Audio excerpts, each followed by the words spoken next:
Docteur Arthur Leclerc, je travaille dans le service de neurochirurgie depuis maintenant 6 ans et je m'occupe principalement des patients qui sont atteints de tumeurs cérébrales et surtout des patients qu'on opère en chirurgie éveillée. Je suis psychologue depuis 30 ans au CHU. Dans le service de neurochirurgie, je m'occupe de la chirurgie éveillée sur le côté neuropsychologique et psychologique. Je suis anesthésiste réanimateur au pôle tête-écho CHU de Caen. Je suis infirmière anesthésiste au PATEC, donc le pôle tête-écho. Je suis infirmière de bloc opératoire, également au CHU de Caen, au bloc PATEC. Il faut savoir que nous avons été un des premiers services en France il y a 25 ans avec le professeur Jean-Michel Derlon à mettre en place la chirurgie éveillée pour les patients qui sont atteints de tumeurs cérébrales. Ça a pour objectif d'enlever le maximum de la tumeur cérébrale tout en préservant les fonctions du patient que l'on va tester pendant la chirurgie. Avec un minimum de séquelles, voire pas de séquelles en post-opératoire. En tant qu'infirmière de bloc opératoire, donc on doit s'assurer que tout le matériel soit présent et fonctionnel pour le moment de la chirurgie, pour ne pas perdre de temps,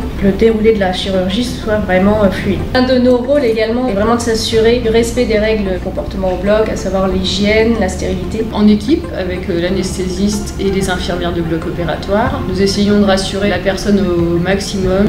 On l'installe confortablement dans la salle d'opération en lui mettant de la musique, en utilisant des mots simples, en vérifiant si la personne a bien compris l'intervention pour que ça se passe au mieux. Ensuite, nous lui installons du matériel de surveillance, nous lui posons une perfusion pour pouvoir lui administrer les médicaments pour la douleur et l'anesthésie. Le protocole d'anesthésie en matière de chirurgie éveillée a été déjà discuté et choisi en accord avec le patient ainsi que le chirurgien. Une fois endormi, on lui pose une sonde urinaire, un cathéter artériel afin de mesurer sa tension en continu pendant l'intervention. En plus de l'anesthésie générale, on fait de l'anesthésie loco-régionale qui consiste à faire des blocs du scalp. Et une fois que le chirurgien est prêt pour sa stimulation corticale, il me donne le feu vert pour réveiller le patient. À ce moment-là, moi je coupe toutes les drogues et les médicaments que j'avais utilisés pour l'endormir. Mais il faut savoir qu'on reste à côté des patients, chirurgien de son côté, nous l'équipe d'anesthésie de notre côté, jusqu'à réveil du patient. À ce moment-là, c'est la neuropsychologue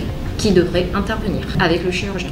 Je stimule les zones du cerveau qui sont à proximité de la tumeur et Catherine fait faire des tests aux patients pendant que je stimule ces zones. En fonction de la localisation, moi je vais faire travailler le patient alors soit sur le plan moteur en lui faisant bouger le bras et en le faisant compter pour qu'il y ait de l'articulation en même temps. Des épreuves de dénomination d'image, donc je lui montre une image et il doit dire ceci est un éléphant, etc.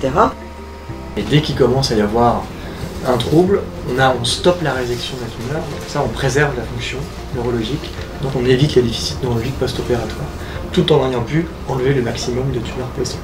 Mon rôle ne va pas s'arrêter là parce que j'ai un petit peu décidé que j'allais accompagner le patient. Je les vois avant et puis je vais les accompagner jusqu'à la sortie du bloc. Et donc même quand la résection est terminée, je vais rester à côté du patient. Et ça c'est un choix en fait d'accompagnement et qui peut être aussi par moments rassurant pour le patient d'avoir quelqu'un à côté de lui. Ça permet aussi de faire la fermeture. Puisque aussi nos anesthésistes font un bloc du scalp, donc endorment la peau du crâne. En fait, on endort les nerfs de la tête ainsi que de la face. Ce qui n'est pas fait partout, et donc on a très rarement besoin de refaire une seconde anesthésie générale. On arrive à faire la fermeture de la peau sans refaire l'anesthésie générale, et donc c'est plus confortable pour le patient. Une fois que l'exérèse tumorale a eu lieu, en fait, nous de notre côté, on ne rendort pas le patient, il reste réveillé jusqu'à la fin de l'intervention, puis transféré en salle de réveil et surveillé pendant 1 heure de temps. Si tout se passera bien après 1 heure de surveillance en salle de réveil du bloc opératoire, il sera transféré en unité de soins continus pour une surveillance de 24 heures.